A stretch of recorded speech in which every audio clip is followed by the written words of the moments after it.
I used to be under the spirit of witchcraft. I mean, among other things, but I was controlled by the spirit of the age, it's sometimes called. And let me explain in the Bible where this comes from. It comes from Ephesians 2. It says, once you were dead because of your disobedience and your many sins, you used to live in sin just like the rest of the world, obeying the devil, the commander of the powers of the unseen world, or the spirit of the air. So it doesn't say that you asked Jesus into your heart. It doesn't say you said a prayer. It actually just says that you were in disobedience and you were dead because of your many sins, because you lived in sin. But this verse makes it clear that how you are controlled by the enemy, by the devil, is by being in disobedience. And it says that not only are you controlled, but it says he is the spirit at work in the hearts of those who refuse to obey God. So he's actually the spirit at work in the heart, right? And so our heart or our soul is where these demonic attachments come. And when you do deliverance on yourself or others, you'll sometimes come across some incantation of the devil. It might be Beelzebub. He's one version, or it could just be the devil. And you're like, how on earth this doesn't make sense? How can a Christian actually have the spirit of the devil in them? But it says it right here. If you are a child of disobedience and you're living in rebellion, you can open yourself up to this spirit. Now, I was in the New Age for many years, and so I had the spirit of witchcraft on me. And what I also suffered from for the majority of my life until I really got saved and then delivered of these things was I had like bipolar. So I would get depression and then I would get these euphorias because bipolar is up and down. So it's just a version of depression where you also get highs, you get lows and highs. And so my highs were amazing. Like it was like a drug. There were times in my life where I would get these episodes of euphoria and I would feel incredible.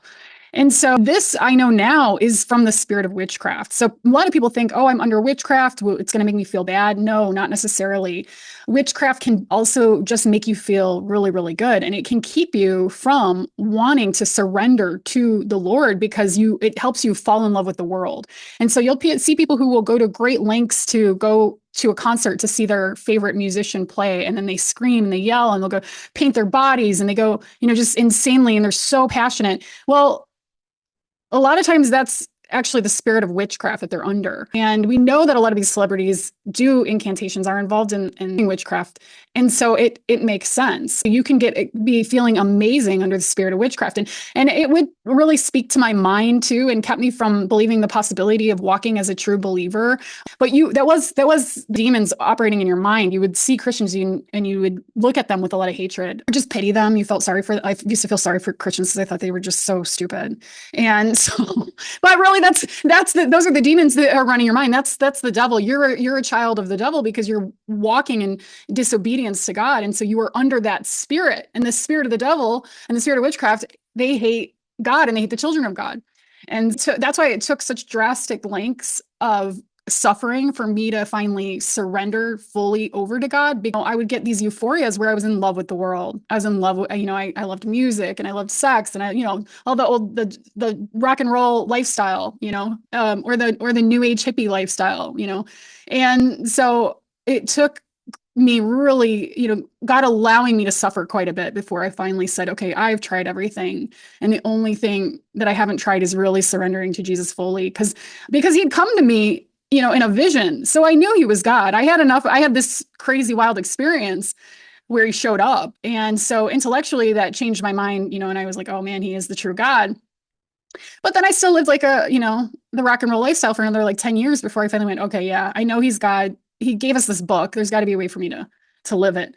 But I was in love with the world. I wanted to be in charge. So I was technically still an unbeliever, because that's the other thing people think is like, these verses that say, oh, just believe in the name of Jesus and then you're saved. Well, I believed intellectually that Jesus was God after that vision, but then I still lived like according to the world's ways. You have to these verses, and you can't just say, oh, I said a little prayer and in my mind and my intellect, I know that Jesus is God. That's not what the Bible is talking about when it's saying you're saved. If you're still controlled by the spirit of the age, if you're still, operating according to the flesh nature, then you're not born again. You haven't become like a baby and given up all of your belief systems and all of your ways and started from scratch. So So yeah, but the witchcraft spirit, I just want to, it can make you feel really good, and it can keep you from surrendering to God, because you're like, well, today's a good day.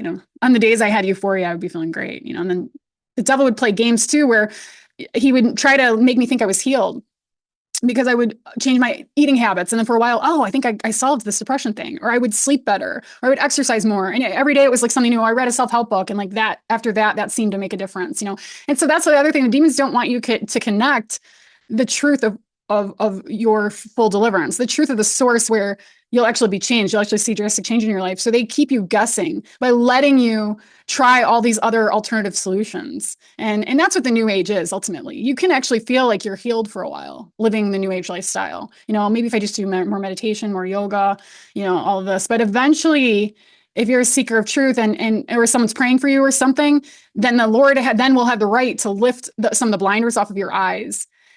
That's why our prayers for unbelievers around us is so important too, because God can only do what on the earth he gave us men and women. He gave us authority here. And so he is even limited by his own laws and his own rules.